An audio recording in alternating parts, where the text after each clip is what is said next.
Notre mère, chapitre 18. Nous sommes dans le jardin. Une jeep militaire s'arrête devant la maison. Notre mère en descend, suivie d'un officier étranger. Il traverse le jardin, presque en courant. Notre mère tient un bébé dans les bras. Elle nous voit, elle crie. « Venez, venez vite dans la jeep !»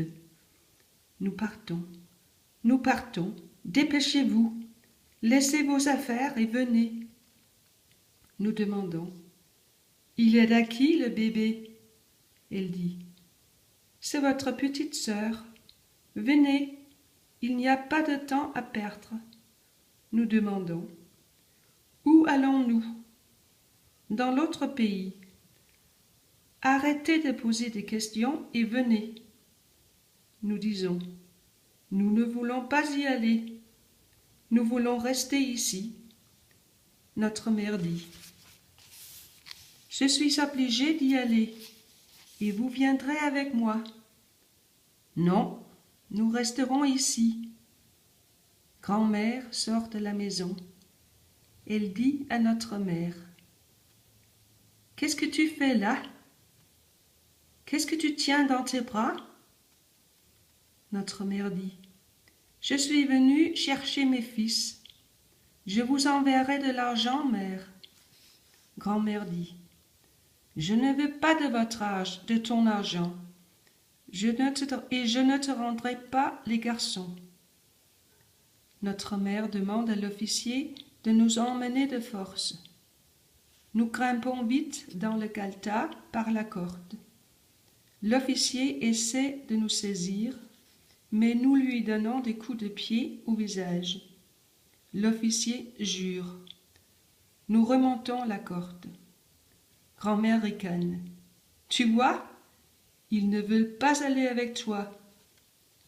Notre mère crie très fort.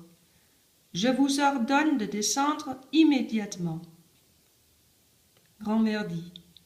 Ils n'obéissent jamais aux ordres. Notre mère se met à pleurer. Venez, mes chéris. Je ne peux pas partir sans vous. Grand-mère dit. Ton patard étranger ne te suffit pas? Nous disons, nous sommes bien ici, mère. Partez tranquillement. Nous sommes très bien chez grand-mère. On entend le tir des canons et des mitrailleuses. L'officier prend notre mère par les épaules et la tire vers la voiture. Mes mères se dégagent. Ce sont mes fils, je les veux, je les aime. Grand-mère dit, moi, j'ai besoin d'eux, je suis vieille. Toi, tu peux encore en faire d'autres. La preuve. Mère dit, je vous en supplie, ne les retenez pas. Grand-mère dit, je ne les retiens pas. Allons les garçons, descendez tout de suite et partez avec votre maman. Nous disons, nous ne voulons pas partir. Nous voulons rester avec vous, grand-mère. L'officier prend notre mère dans ses bras, mais elle le repousse. L'officier va s'asseoir dans la jeep et met le moteur en marche. À ce moment précis, une explosion se produit dans le jardin.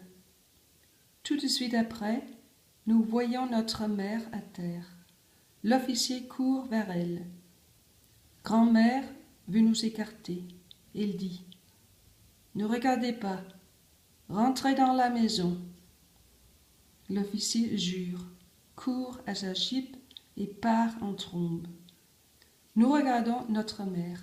Ses boyaux lui sortent du ventre. Elle est rouge partout, le bébé aussi. La tête de notre mère pend dans le trou qu'a creusé l'obus. Ses yeux sont ouverts et encore mouillés de larmes. Grand-mère dit, allez chercher la bêche. Nous posons une couverture au fond du trou. Nous couchons notre mère dessus. Le bébé est toujours serré sur sa poitrine.